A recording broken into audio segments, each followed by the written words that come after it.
Dear students, in this presentation, I'll be explaining how function is called, what are the different operations that takes place during function call, the purpose of stack, purpose of system stack for the smooth invocation of a function and to return from the function with a small example.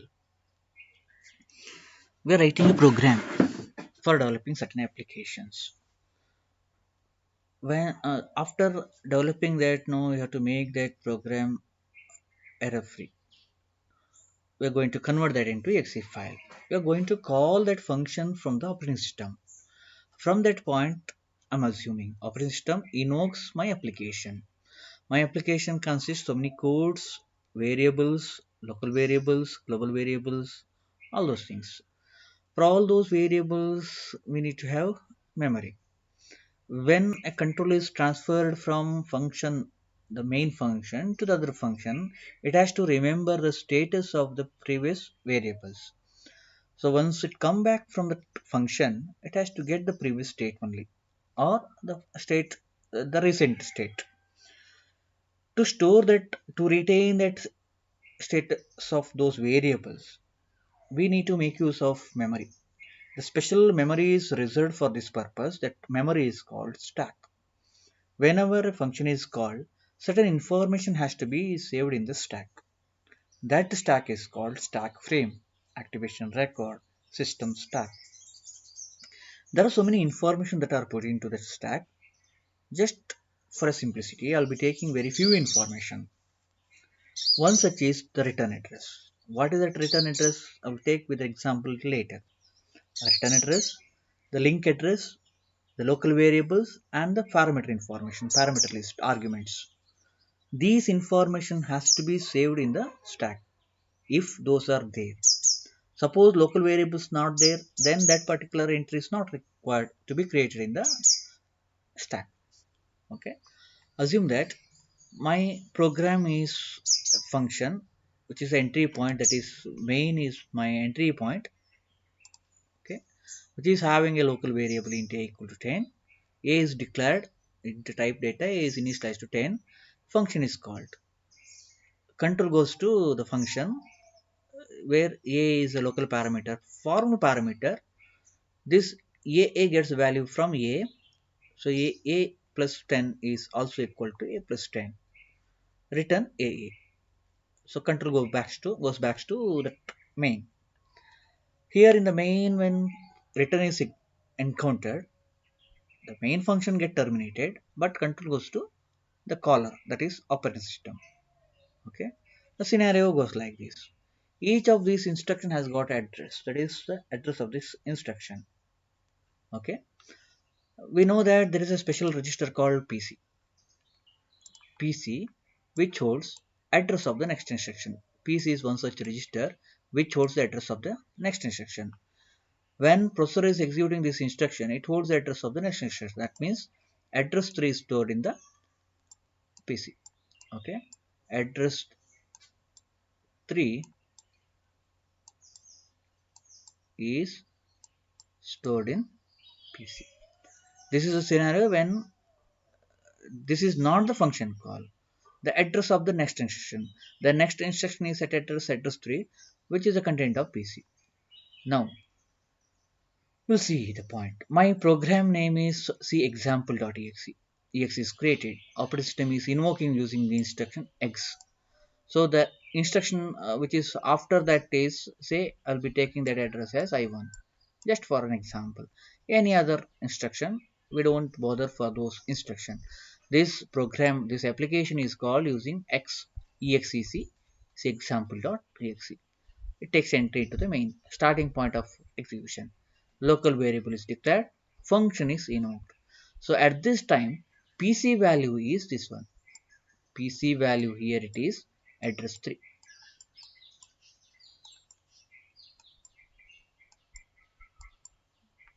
Is the address. Address 3 is the address, the content of PC. Okay. Now, when function is called, that means it has to come back after the function is completed. When function is terminated, the control has to come back. To come back, it has to know the address where is the which is the next instruction. Right now the PC is having the address of the next instruction. Right now PC is already updated. PC is having the address of the next instruction. But this is the not the next instruction to be executed, but it is the function. For that, you have to modify the value of PC. PC has to be modified. PC is not this one because this is not the instruction. PC should be updated to point to the instruction which is to be executed next. That means the address of the function has to be stored in the PC. Now, this has to be saved in the stack. This is called this is called the return address. After the completion of the function, the processor is going to take instruction which is at address 3. So this is the return address. Right now, once the function is over, it has to take this instruction. When this is getting executed, the PCA value is I1. So I1 is put. The local variable, if any, in the function main is declared here. So this is the stack frame that is created when function main is invoked by caller. So the return address after the completion of function, it has to go to this instruction. The current PC, when this is executing, the PC value is I1. I1 is put here. That is the return address. The local variable, if any, the local variable which is declared here, it is A. A value is 10. Whenever A is modified with some instruction, then A has will be updated in this location. This is a stack frame created for function. Now we'll see what happens when function is invoked. Now function is invoked. At this stage, PC value is address 3. So that is put into stack like this.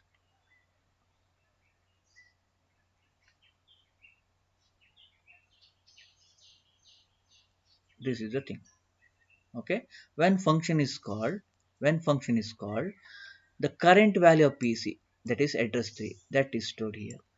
As I told earlier, there are 4 information that are put in this stack frame. One is the link, which is pointing to the beginning of the previous stack frame. Previous stack frame started here. The dynamic link will be pointing to this address. That is the first point. The second one is the local variable. The local variables that are there in the function. Here in this case, there is no local variable. There is no local variable. So no need to have the entry. That entry is not there. Third is the parameter list. Here only one parameter is there. That is AA. Can be same, may be different also. The local variable is not there, so parameter entry is created. Now, at this time, before the function takes entry, the current value of PC will be pushed first into the stack. Okay, the PC value is address 3, that is preserved in the stack. So these entries are created in the stack frame. As you can see, the size of this and size of this are different. Here we have got only 2 entries, here 3, sometimes it is 4 also. If there are n number of variables, then n number of entries should be there under parameter. Okay, so now we'll see. Then as usual, the instruction, all these instructions which are there in the function get executed. Okay, now we'll see what happens. When return is encountered,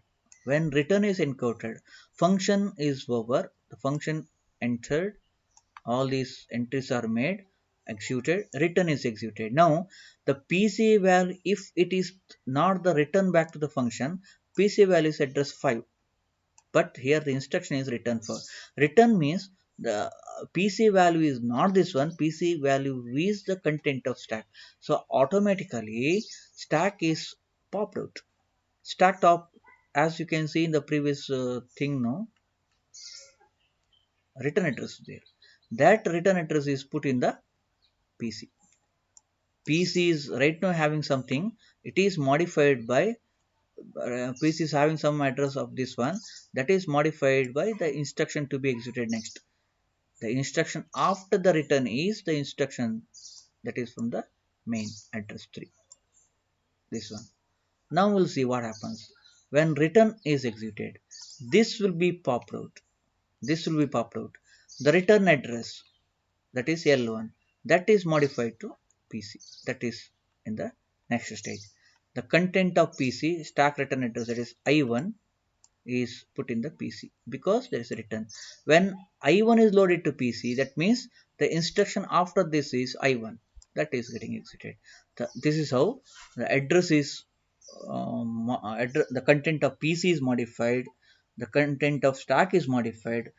Content of stack is modified when there is a function call. PC is modified when there is a return statement. This is how the function is called. Okay. So with this information which is there in the PC, easily the control can be transferred from the function to the main. Okay.